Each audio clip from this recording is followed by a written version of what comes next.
Hello everyone, मेरे प्यारे बच्चों, आप कैसे हैं। आपका एक बार JMD ऑनलाइन कोचिंग में हार्दिक स्वागत है। आज की शाम आप देख सकते हो ट्रांसफॉर्मर के नाम।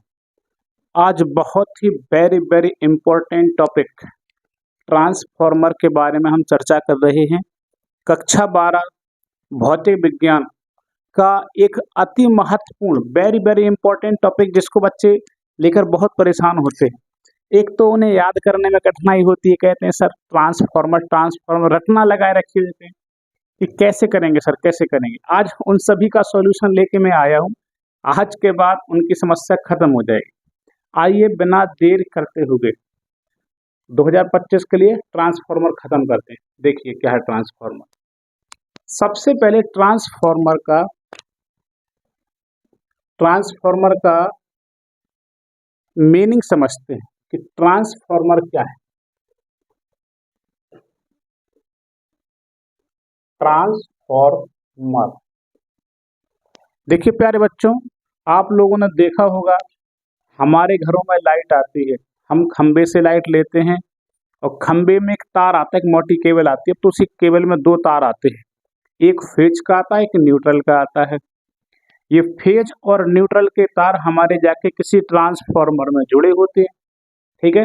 और ट्रांसफार्मर में भी दो तार आते हैं जो कि हमारे पावर हाउस से आते हैं। इसका मतलब पावर हाउस से हमारे ट्रांसफार्मर तक जो लाइट आती है वो ज़्यादा वोल्टेज की होती है, और ट्रांसफार्मर क्या करता है कि उस वोल्टेज को घटाकर हमारे घरों में लगभग लगभग 220 वोल्ट, कितना प्यारे बच्चों, 220 वोल्ट तक का एक वोल्टेज हमारे घरों में आता है, ताकि हम अपने टीवी, फ्रिज, कूलर, मोबाइल अपना चार्ज कर सकें। तो ये सब सारी व्यवस्थाएं ट्रांसफार्मर संभालता है। तो सबसे पहले इसका मीनिंग समझते हैं क्या है। ट्रांसफार्मर दो शब्दों से मिलकर बना हुआ है, ट्रांस प्लस फॉर्मर, ठीक है प्यारे बच्चों। ट्रांस माने होता है बदल देना, और फॉर्मर मतलब है एक फॉर्म से दूसरे फॉर्म में, मतलब दूसरी अवस्था में, कह सकते हो आप लोग, दूसरी अवस्था में बदलना या परिवर्तित करना।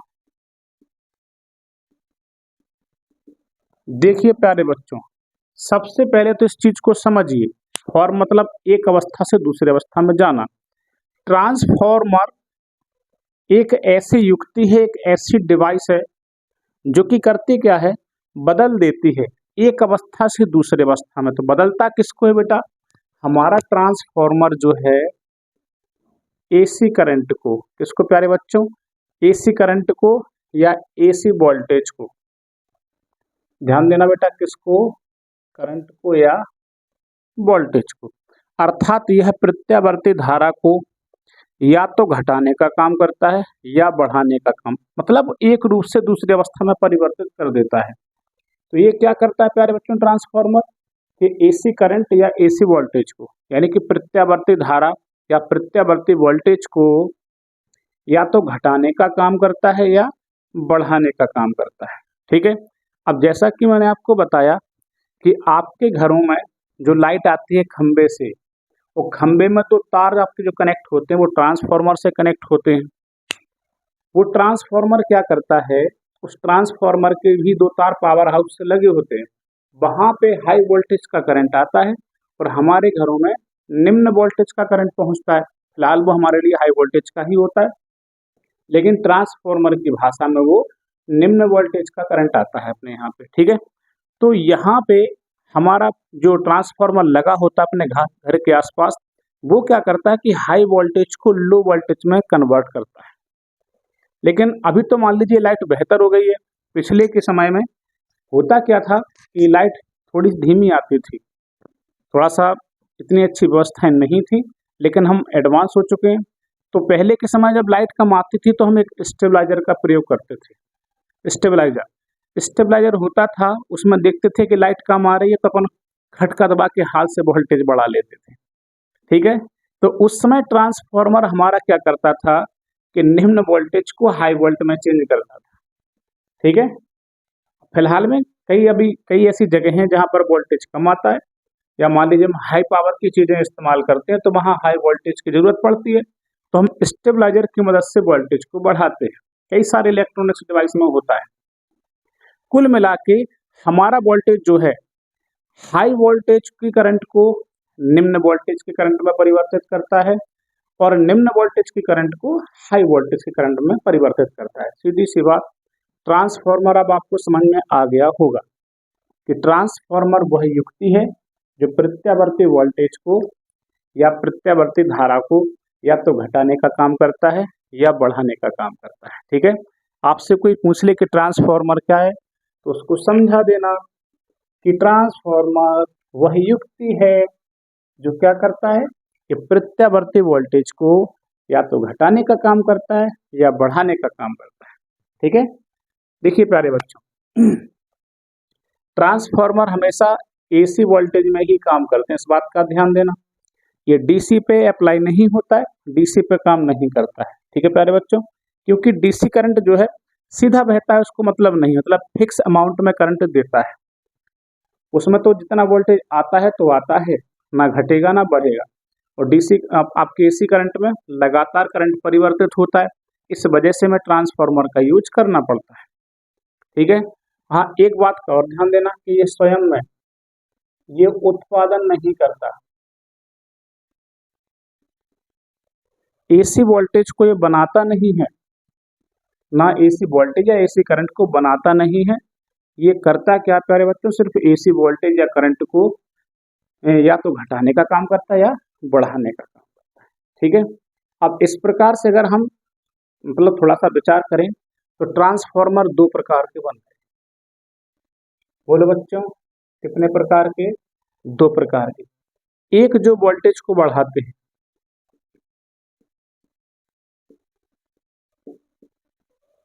ऐसे ट्रांसफार्मर जो वोल्टेज को बढ़ाते हैं, और दूसरे ऐसे ट्रांसफार्मर जो वोल्टेज को घटाते हैं। ठीक है, ऐसे ट्रांसफार्मर जो वोल्टेज को बढ़ाते हैं उन्हें हम कहते हैं ऊंचाई। क्या कहते हैं बच्चों? ऊंचाई ट्रांसफार्मर। और ऐसे ट्रांसफार्मर जो वोल्टेज को घटाते हैं उन्हें हम कहते हैं अपचाई ट्रांसफार्मर। ठीक है प्यारे बच्चों, इंग्लिश में इसको कहते हैं स्टेप अप, और इसको कहते हैं स्टेप डाउन। ठीक है प्यारे बच्चों, तो ट्रांसफार्मर आप समझ गए होंगे कि ट्रांसफार्मर वह युक्ति है जो एसी वोल्टेज या एसी करंट को या तो घटाने का काम करता है या बढ़ाने का काम करता है। इस प्रकार से ट्रांसफार्मर दो प्रकार के होते हैं। नंबर एक, ऊंचाई ट्रांसफार्मर यानी कि स्टेप अप ट्रांसफार्मर। ऐसे ट्रांसफार्मर जो कि प्रत्यावर्ती वोल्टेज को बढ़ाने का काम करते हैं। ठीक है, जो प्रत्यावर्ती वोल्टेज को बढ़ाने का काम करते हैं उनको हम कहते हैं ऊंचाई ट्रांसफार्मर। और ऐसे ट्रांसफार्मर जो कि वोल्टेज को यानी प्रत्यावर्ती वोल्टेज को घटाने का काम करते हैं उन्हें अपन क्या कहते हैं? अपचाई ट्रांसफार्मर। ठीक है, दूसरी भाषा में उच्चाई अपचाई की एक डेफिनेशन और है जो कि किताबों में लिखी रहती है, मैं आपको बहुत अच्छे से समझा देता हूँ। ठीक है प्यारे बच्चों,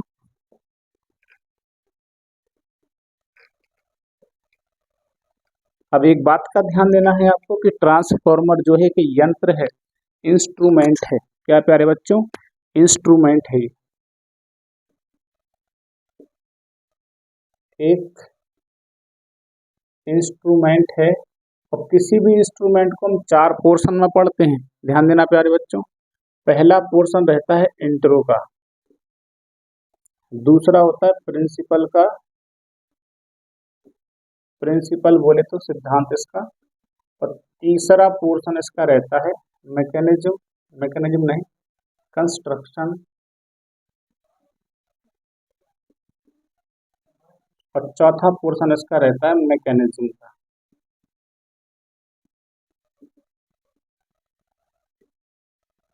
किसी भी इंस्ट्रूमेंट को है जो हम इन चार पोर्शन में खत्म करते हैं।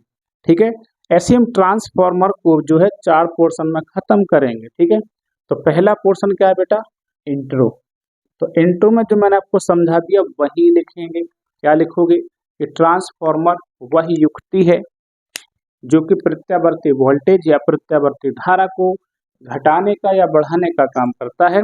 यह स्वयं में एसी वोल्टेज या एसी करंट को जनरेट नहीं करता, यानी कि उत्पादन नहीं करता है, यह सिर्फ बदलता है।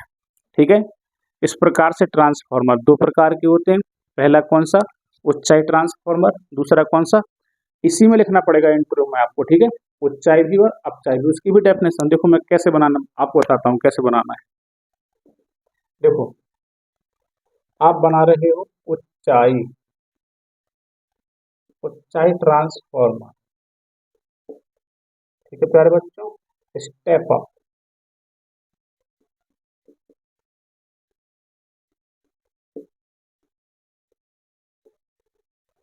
ऊंचाई ट्रांसफॉर्मर कैसे बनाओगे समझो पहले। ये करता क्या है, पहले इस बात को समझो। आप पढ़ रहे हो ऊंचाई मतलब ऊंचा ले जाने वाला, मतलब वोल्टेज को बढ़ाएगा।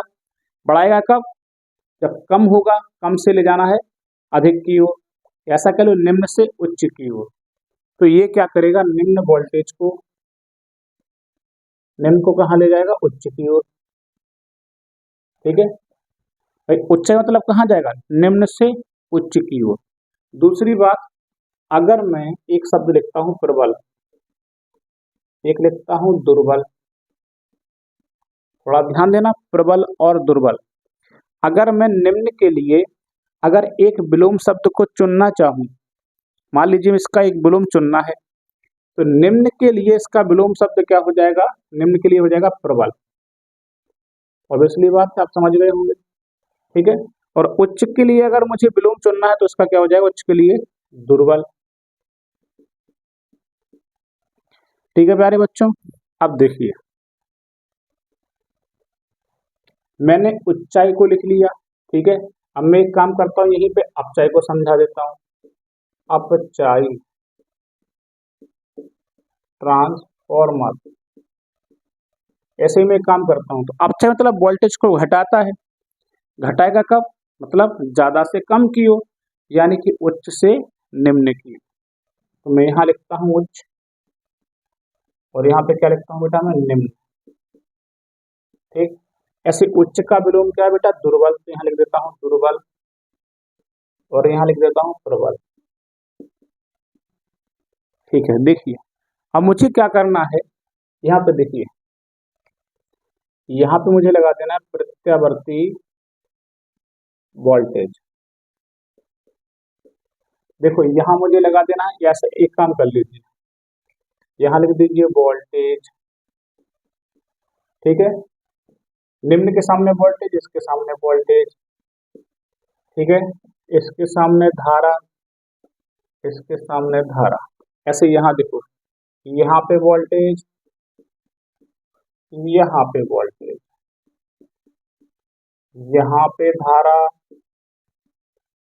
यहाँ पे धारा। ठीक है प्यारे बच्चों, बस इतना सा काम करना है। देखिए कितनी सिंपल सी डेफिनेशन बन जाएगी। तो आप ऊंचाई ट्रांसफॉर्मर की डेफिनेशन लिख रहे हो तो क्या लिखोगे, ऐसे ट्रांसफॉर्मर जो निम्न वोल्टेज की प्रबल प्रत्यावर्ती धारा को, प्रत्यावर्ती धारा कहो चाहे धारा कह दो, ठीक है, होता तो आपका प्रत्यावर्ती धारा में ही यूज है। ऐसे ट्रांसफॉर्मर जो निम्न वोल्टेज की प्रबल धारा को उच्च वोल्टेज की दुर्बल धारा में परिवर्तित करते हैं। ठीक है, ऐसे वोल्टेज जो निम्न वोल्टेज की प्रबल प्रत्यावर्ती धारा को उच्च वोल्टेज की दुर्बल प्रत्यावर्ती धारा में परिवर्तित करते हैं, उन्हें हम उच्चाई ट्रांसफॉर्मर कहते हैं। अब यहाँ देखिए अपचाई में, ऐसे ट्रांसफॉर्मर जो उच्च वोल्टेज की, ठीक है, उच्च वोल्टेज की दुर्बल प्रत्यावर्ती धारा को निम्न वोल्टेज की प्रबल प्रत्यावर्ती धारा में परिवर्तित करते हैं, उन्हें हम क्या कहते हैं, अपचाई ट्रांसफॉर्मर कहते हैं। तो इतना हमारा पार्ट खत्म हो जाता है इंट्रो का। अब हमारे पास पोर्शन आता है ट्रांसफॉर्मर का। आपको जो भी स्क्रीनशॉट लेना है जल्दी से ले लीजिए, मैं इसको समझाता हूँ। ठीक है, ओके ठीक है। अब देखिए प्रिंसिपल, इसका प्रिंसिपल यानी कि सिद्धांत क्या है, आइए इसका सिद्धांत समझते हैं।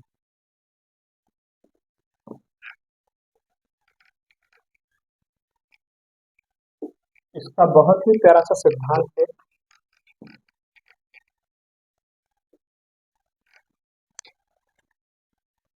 देखिए प्यारे बच्चों, इसका सिद्धांत जो है, इंट्रो हम पढ़ चुके हैं, पढ़ लेंगे आप लोग सिद्धांत। एक शब्द में कहें तो हमारा जो ट्रांसफॉर्मर है वो अन्योन्य प्रेरण के सिद्धांत पर कार्य करता है। किसके सिद्धांत पर? अन्योन्य प्रेरण, यानी कि म्यूचुअल इंडक्शन।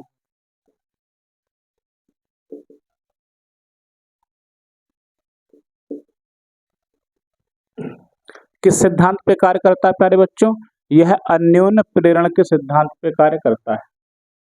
ठीक है, हमारा ट्रांसफॉर्मर जो है किस सिद्धांत पे कार्य करता है? अन्योन्य प्रेरण के सिद्धांत पे कार्य करता है। अब आपसे कोई पूछ ले कि बताओ अन्योन्य प्रेरण क्या है, तो बहुत सिंपल है। आप क्या करें कि तांबे के तार की एक कुंडली बना लें, ऐसे तांबे का तार लपेट लें। ठीक है, इसको कनेक्ट करिए बैटरी से। ठीक है, इसको आपने बैटरी से कनेक्ट किया। फिर दूसरा एक और कुंडली आपको इसे तांबे के तार की बनानी,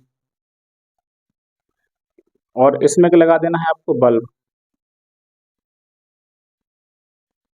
ठीक है, अब देखिए, इस वाली कुंडली को जब बैटरी से ऑन करेंगे, मतलब बैटरी ऑन करोगे तो इस वाली कुंडली में धारा जाने लगेगी। देखो ये वाली कुंडली है, ये वाली कुंडली बैटरी से कनेक्ट नहीं है, लेकिन इस वाली कुंडली को हम जैसे ही इस कुंडली के पास लाते हैं, टच नहीं कराना है, बहुत पास लाएंगे तो ये बल्ब जल जाएगा, ग्लूम कर जाएगा। ठीक है, बस यही घटना जो आपको दिख रही है, जो मैंने आपको समझा दी, इसी को हम बोलते हैं अन्योन्य प्रेरण। तो क्या डेफिनेशन लिखेंगे आप अन्योन्य प्रेरण की? अगर आपसे कोई पूछ ले कि जब दो कुंडलियों को पास पास रखकर, ठीक है, ऐसा कह लो कि एक कुंडली में हम बैटरी के द्वारा धारा प्रवाहित करें, फिर दूसरी कुंडली को इसके हम पास लाते हैं, तो दूसरी कुंडली में अपने आप एक विद्युत धारा या विद्युत वाहक बल उत्पन्न हो जाता है। इसी घटना को हम अन्योन्य प्रेरण कहते हैं। ठीक है प्यारे बच्चों, तो ये आप लोगों ने अन्योन्य प्रेरण का सिद्धांत समझ लिया। तो हमारा दूसरा टॉपिक भी क्लियर है। ठीक है, अब सिद्धांत के बाद इसका कंस्ट्रक्शन। कंस्ट्रक्शन कैसे करेंगे? कंस्ट्रक्शन के लिए थोड़ा सा मुझे 1 मिनट चाहिए प्यारे बच्चों, आपको समझाने के लिए 1 मिनट का समय। देखिए प्यारे बच्चों, आपको कंस्ट्रक्शन समझाना था, इस वजह से मैंने 1 मिनट का समय लिया ताकि आपको मैं अच्छे से समझा सकूं। 1 मिनट का समय मैं लेता हूं कंस्ट्रक्शन। देखिए, इसके कंस्ट्रक्शन में कुछ नहीं करना है आपको। आपको क्या करना है कि नर्म लोहे की पत्ती बनानी है। देखो इस शेप में, जैसे मैंने बना दी। ठीक, नर्म लोहा जो होता है आराम से मुड़ सकता है कहीं भी, ठोस लोहा आपको नहीं लेना है। कैसा लेना है प्यारे बच्चों?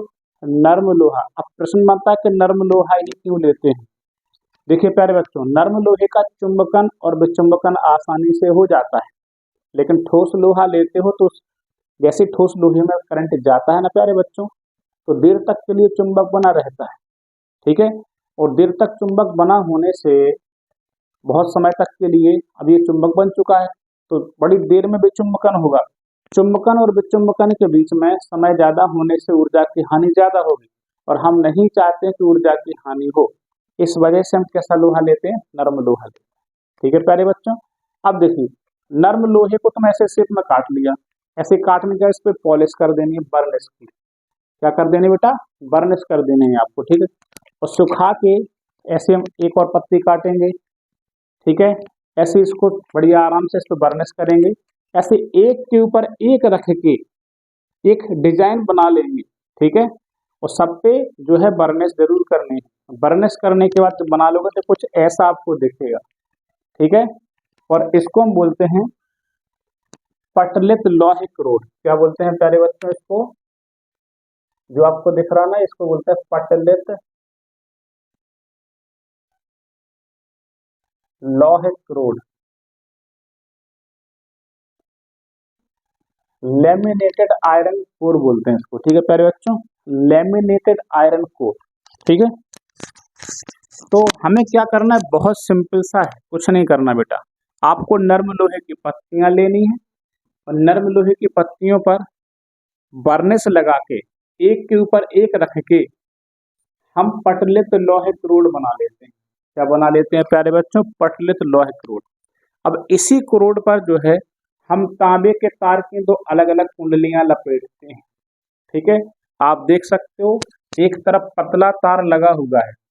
तो पतला तार यूज करोगे तो मतलब तो फेरे ज्यादा लग जाएंगे। जब मोटा तार यूज करोगे तो पक्की बात है कि फेरे कम लगेंगे। तो हम क्या करते हैं कि इसी रोड पर तांबे के तार की हम दो अलग अलग कुंडलियां लपेट देते हैं। ठीक है, पहली कुंडली को हम कहते हैं प्यारे बच्चों प्राथमिक कुंडली। इसका नाम क्या है प्यारे बच्चों? प्राथमिक कुंडली। और दूसरी कुंडली को हम बोलते हैं द्वितीयक कुंडली। दूसरी बात, एग्जामिनर आपसे क्वेश्चन रख सकता है कि इन कुंडलियों को हम ऐसा ही क्यों बनाते हैं? इस वाली कुंडली को हम यहाँ पे क्यों नहीं बना सकते, यहाँ क्यों नहीं बना सकते? बिल्कुल, आप यहाँ भी बना सकते हो, यहाँ भी बना सकते हो। यहाँ बनाने से प्यारे बच्चों ट्रांसफार्मर जल्दी फूक जाएगा, जल्दी खराब हो जाएगा। ये तो इसका कोई रीजन नहीं होगा, मैं आपको बताता हूँ। पास में होने से भंवर धाराओं का पाथ बड़ा हो जाता है, मतलब पाथ छोटा हो जाता है प्यारे बच्चों। ठीक है, यानी कि भंवर धाराएं एक बड़ा सा लूप बनाने लगती है। आप सुनते होंगे ट्रांसफार्मर में भाए भाए भाए भाए की आवाज आती रहती है। ठीक है, वो प्यारे बच्चों जो है भंवर धाराओं के बनने की आवाज होती है। अगर हम इस कुंडली को पास में रख लेंगे, भंवर धाराओं का लूप बड़ा हो जाएगा, लेकिन भंवर धाराओं का पाथ छोटा हो जाएगा, जिससे भंवर धाराएं ट्रांसफार्मर में ऊर्जा की ज्यादा हानि कर पाएंगी। मतलब ट्रांसफार्मर की ऊर्जा बढ़ाते रहेंगे, गर्म होता रहेगा ट्रांसफार्मर, जिससे ट्रांसफार्मर मतलब आपका फूकने का या खराब होने का खतरा रहता है। ठीक है, इसलिए हमेशा क्या करते हैं, कुंडलियों को अलग अलग लपेटा जाता है। अब मैं एक बार फिर से आपको समझा देता हूँ क्या करना है। प्रिंसिपल में क्या करेंगे कि हम नर्म लोहे की पत्तियों को काट कर, ठीक है, नर्म लोहे की पतली पतली पत्तियों को काट कर उस पर बर्निश लगा देंगे। ऐसे आपको काटनी है। ठीक है, नर्म लोहे की पतली पतली पत्तियां काट कर, ठीक है प्यारे बच्चों, नर्म लोहे की पतली पतली पत्तियां काट कर और उन पर बर्निश लगाकर, क्या लगाकर? बर्निश लगाकर एक के ऊपर एक रख देते हैं, जिससे पटलित लोहे क्रोड बन जाता है। और इसी क्रोड पर तांबे के तारों की दो अलग अलग कुंडलियां लपेट देते हैं। ठीक है, और एक कुंडली को हम प्राथमिक कुंडली कहते हैं, दूसरी कुंडली को द्वितीयक कुंडली कहते हैं। ठीक है, इतना लिखने के बाद आपका आपका कंस्ट्रक्शन खत्म हो जाएगा। अब बचा आपके पास मैकेनिज्म। मैकेनिज्म क्या है, जरा इसको समझते हैं, इसकी कार्यविधि समझते हैं।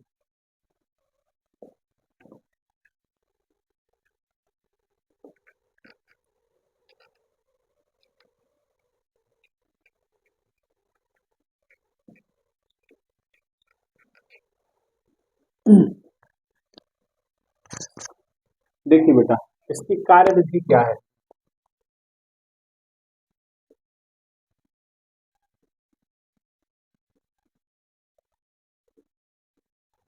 कार्यविधि से पहले आप थोड़ा सा उसमें संरचना में आप ऊंचाई अपचाई की जरूर लिख देना। उसमें आप ऊंचाई के बारे में क्या लिखोगे? यहाँ पे ट्रांसफार्मर को देखिए आप, देखिए इसमें देखिए प्राइमरी है, प्राइमरी 1 P1 P2, ठीक है, P का एंड 1 है, P का एंड 2 है। ज्यादा फेरे हैं, जहाँ पे ज्यादा फेरे होते हैं वहां पे वोल्टेज ज्यादा आता है, जहाँ पे कम फेरे होते हैं वहां पे वोल्टेज कम आता है। इसका मतलब ये है इसमें फेरे ज्यादा है तो वोल्टेज ज्यादा है, इसमें फेरे कम है तो वोल्टेज कैसा है, कम है। अर्थात ये ट्रांसफार्मर क्या कर रहा होगा, उच्च वोल्टेज से निम्न वोल्टेज में परिवर्तित कर रहा होगा। अर्थात ये कौन सा ट्रांसफार्मर है, अपचाई ट्रांसफार्मर है। तो आप संरचना में थोड़ा सा और जोड़ देना, क्या जोड़ देना कि उच्चाई ट्रांसफार्मर की, या अपचाई, इसको देख लो पहले, इसको समझ लो।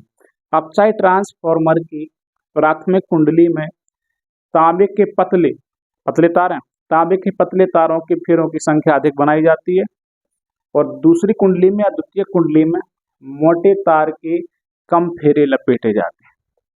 इसी प्रकार आपके उच्चाई ट्रांसफार्मर में पहली कुंडली में तांबे के मोटे तार के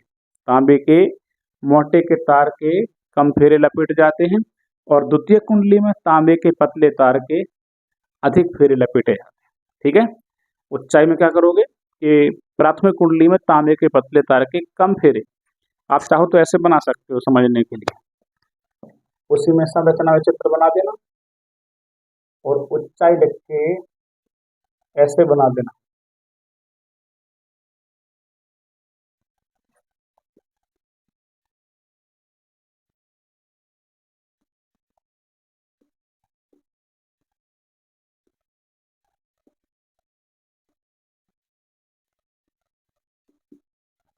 ठीक है, देखो इसमें कम फेरे मतलब मोटे तार का यूज किया गया, कम फेरे। इसमें ज्यादा फेरे हैं तो पतला तार यूज किया गया। तो आप क्या लिखेंगे कि तांबे ऊंचाई ट्रांसफार्मर में प्राथमिक कुंडली में, ये प्राथमिक कुंडली है, ये सेकेंडरी कॉइल है। प्राथमिक कुंडली में तांबे के मोटे तार के कम फेरे लपेटे जाते हैं, द्वितीय कुंडली में पतले तार के अधिक फेरे। और आप चाहिए इसका उल्टा बना देना ऐसे।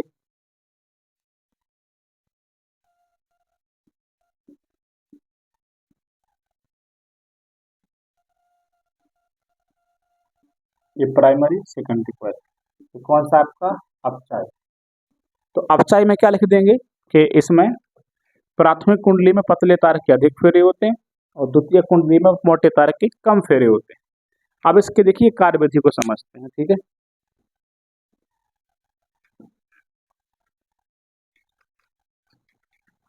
हमेशा ही याद रखना, अब कार्यविधि समझ रहे हैं अपन लोग। ठीक, कि ट्रांसफार्मर में दो कुंडलियां होती हैं, प्राथमिक द्वितीय। तो ट्रांसफार्मर में पहले लाइट कहाँ से आती है, पावर हाउस से। पावर हाउस में क्या है आपका, आपका प्रत्यावर्ती धारा का स्रोत है। ठीक है, एसी सोर्स कह लो, एसी वोल्टेज का सोर्स चाहे करंट का सोर्स कह लो। ठीक है, तो हमेशा ही कि प्रत्यावर्ती धारा स्रोत को ट्रांसफार्मर की प्राथमिक कुंडली से कनेक्ट करते हैं, द्वितीय कुंडली में कनेक्ट नहीं करते हैं। द्वितीय कुंडली में कनेक्ट करने से नुकसान तो नहीं होगा, लेकिन ट्रांसफार्मर का मैकेनिज्म उल्टा हो जाएगा। भाई जिस काम के लिए तुम ट्रांसफार्मर लगाए हो, भाई या तो वो ऊंचाई ट्रांसफार्मर होगा या अपचाई ट्रांसफार्मर होगा, लेकिन जब उल्टा कनेक्ट कर दोगे तो इससे क्या होगा, ट्रांसफार्मर का मैकेनिज्म बदल जाएगा और जो आप रिजल्ट चाहते थे उसका उल्टा रिजल्ट हो जाएगा। समझ रहे हो ना, आप चाहते थे कम वोल्टेज आए, फिर ज़्यादा वोल्टेज आएगा, ज़्यादा वोल्टेज आने से क्या होगा, हमारे सारे उपकरण खराब हो जाएंगे। ठीक है, तो हम क्या करेंगे, हमेशा ही प्रत्यावर्ती धारा स्रोत को ट्रांसफार्मर की प्राथमिक कुंडली में कनेक्ट कर देते हैं, जोड़ देते हैं। ठीक है, इतनी बात समझ में आ गई। फिर उसके बाद होगा क्या कि जब जैसे आप एसी सोर्स को प्राथमिक कुंडली से कनेक्ट करोगे तो पहली कुंडली में धारा बहने लगेगी। ठीक है, धारा प्रवाहित होने लगती है और चूंकि दूसरी कुंडली पास में रखी है और हम जानते हैं कि जैसे ही पहली कुंडली में धारा प्रवाहित करते हैं तो दूसरी कुंडली में क्या होगा, अपने आप ही एक वोल्टेज जनरेट हो जाएगा। ठीक है, यही तो अन्योन्य प्रेरण का सिद्धांत है और ट्रांसफार्मर हमारा इसी सिद्धांत पे तो कार्य करता है। यही तो मैं आपको बता रहा हूँ कि जैसे ही हम एसी सोर्स को या प्रत्यावर्ती धारा स्रोत को ट्रांसफार्मर की पहली कुंडली से जोड़ते हैं तो इसकी पहली कुंडली में धारा बहने लगती है, क्योंकि दूसरी कुंडली पास में होती है। इस वजह से अन्योन्य प्रेरण सिद्धांत के कारण दूसरी कुंडली में स्वतः या अपने आप ही एक विद्युत वाहक बल उत्पन्न हो जाता है और यह विद्युत वाहक बल जो है आपका फेरों की संख्या पर निर्भर करता है। प्यारे बच्चों, किस पे निर्भर करता है, फेरों की संख्या पे निर्भर करता है। ठीक है, आइए देखते हैं कैसे। देखो पहले धारा किसमें गई, प्राथमिक कुंडली में। हम लिखेंगे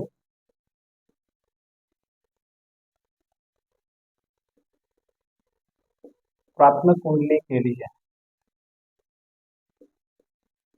देखो बेटा, अगर हम प्राथमिक कुंडली की बात करें तो ई बराबर सूत्र होता है माइनस का डी फाइव अपॉन डी। ये विद्युत वाहक बल का फॉर्मूला है जी, आपको याद करना पड़ेगा, क्योंकि हम प्राथमिक कुंडली के नहीं निकाला तो प्राइमरी लगा देना, प्राइमरी लगा देना। समीकरण एक। अब देखो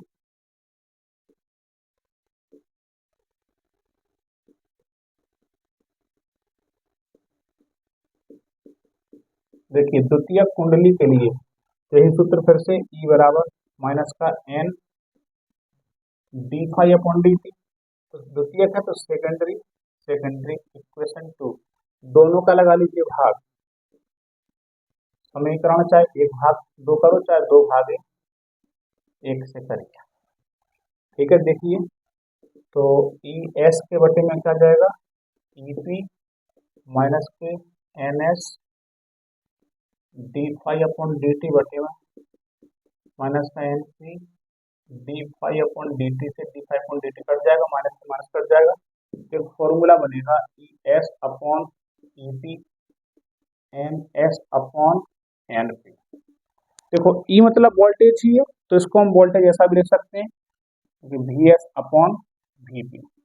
लेकिन हमने देखा था शुरुआत में कि उच्चाई ट्रांसफार्मर क्या करता है कि निम्न वोल्टेज की उच्च करंट को, उल्टी धारा कैसी होती है बेटा इसमें उल्टी, तो आप यहाँ पे बना दोगे आई एस बटे आई पी, नहीं I P upon I S, क्योंकि धारा उल्टी आती है। ठीक है, तो ये वाला निकाल के आप इसको बराबर में आर भी लिख सकते हो। इस सभी का रेशियो बराबर आता है, इसलिए इसको हम बना लेते हैं परिणमन अनुपात।